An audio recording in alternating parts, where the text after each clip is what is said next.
Hey everybody, Michael here. Today we're going to be talking about how to use Blender's BoolTool in order to create amazing renders and increase the realism in some of your scenes.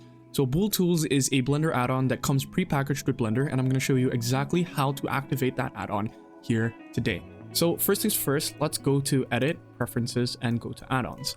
And I need you to look up something called BoolTool, and this is going to be basically the driving force behind today's tutorial. So you just need to click that little check mark to activate the add-on and you're good to go. So now here we have a default Blender scene and we have our cube. So let's just delete these two things so I can show you what's going on. So first things first, we have this cube. Now, a Boolean is basically an operation or a mathematical operation that calculates the difference between two different meshes. So for example, let's press Shift D here to duplicate this cube. And now let's say you want to use this second cube to cut into the first cube, and you can do that with Booleans. So for example, I'm just going to take this cube here. We're going to click this cube, and using the BoolTools add-on we just enabled, we're going to press Control and minus on the numpad, and now this becomes something called a bounding box. So this is now going to be our quote-unquote cutter, or our little knife to slice into our original cube. So let's press G to move this thing around, and now as you can see, as we cut into the original cube, it starts to take away parts of the mesh in order to create a more interesting new look. So again, let's do it like that, and as you can see, that's what it's going to look like even in the render. As you can see, that's what it looks like. So now this is an amazing way to do non-destructive modeling, because you can always just take this away, you can move it around and edit the cut as you please. However, if you want to make the cut permanent, you can click again the cutter and then click the object that you want to cut and press Control Shift numpad minus. And that creates a whole new mesh with one object. So as you can see, there's some weird topology thing going on here, but don't worry about that. That's easily fixable. You just press X and dissolve the vertex. And then now you got a smooth edge like this. And as you can see with Boolean, sometimes you get messy vertices like these, but otherwise it should be completely clean. And that's how you create more interesting shapes here in Blender. But there is another use case for Booleans that I'm going to talk about with another scene that I recently created that you can check out on my Instagram. I'll have it linked on the top right. So yeah, let's hop straight into that and let me show you exactly what I did. So hopping back into Blender here, this is a scene that I recently created for my Instagram. You can check it out in the link in the description below or at the eye on the top right. But as you can see, it's a pretty simple scene at first glance, but the more we look into the file, you can see that I've used Booleans in a very interesting way in order to create these cuts into the rundown, worn down metal spheres that are in the ground. So the story goes that the spheres are kind of in the ground and they're like decommissioned or rusty and anything like that. And these bounding boxes, which are our cutters that we talked about earlier, are actually creating this little cut into the mesh to create this like worn out look, this like damaged look that we're looking for. So let's go back into solid mode here and let's just zoom in to see what's actually going on here.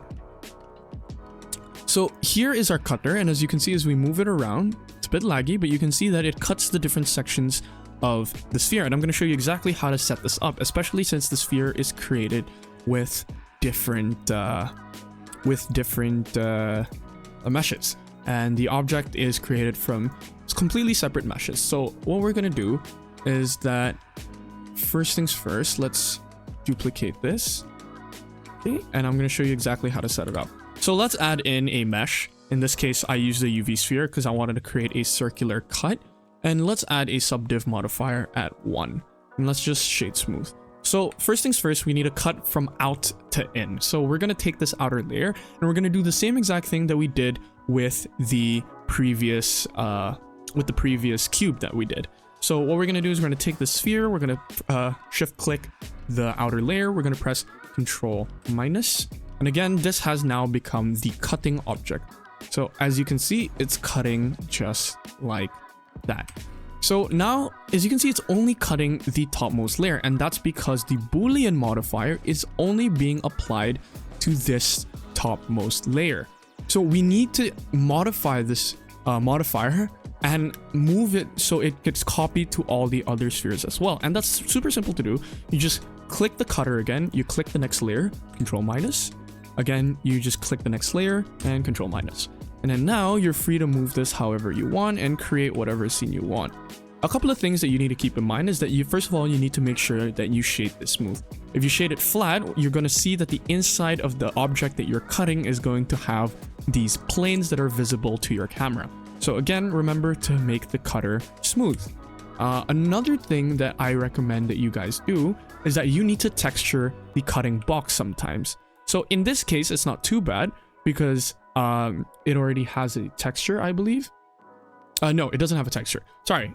In this case, it's not too bad because the textures are carrying over. However, there will be certain instances where when you cut it with a Boolean, when you cut your mesh with a Boolean, what happens is that the textures will not carry over. It's going to look white. So if you want to just make absolutely sure that everything carries over, you can definitely texture the cutter object in order for the textures to look more seamless. So now if we go into our camera view that we set up a long time ago, what we can see is that we have the same cutting effect as earlier, and it's a non-destructive workflow that you can just move wherever you want. And this is how I achieve more realism in my scenes, by ensuring that there is more attention to details such as the rusty sphere being broken down, the rusty sphere being cut open, and so on and so forth. And this is not just limited to primitive shapes. You can use Boolean modifiers on more complex shapes as well. However, they will take more time for you to clean up and make sure that it looks good without any artifacts or weird shading issues. So that is how you can use Booleans to your advantage and create a more organic and realistic looking scene. With that being said, that marks the end of today's video. Thank you everybody again for tuning in. If you haven't already, please go down there, scroll down and click the subscribe button and ring the notification bell so you are notified that every time I upload a new video. For my returning viewers, I'm sorry that I haven't been so active recently. As all of you may know, life gets in the way. And life got really busy for me in the past 2 weeks and I haven't found the time to sit down and record a new video. Fortunately, I did find the time sometime like a few days ago, whenever this video is going to be uploaded, and I managed to get this one out for you. So I hope that all of you learned something from this video and are able to incorporate it into your own Blender renders at home. So again, thank you everybody for watching and I hope to see you in the next one. Bye!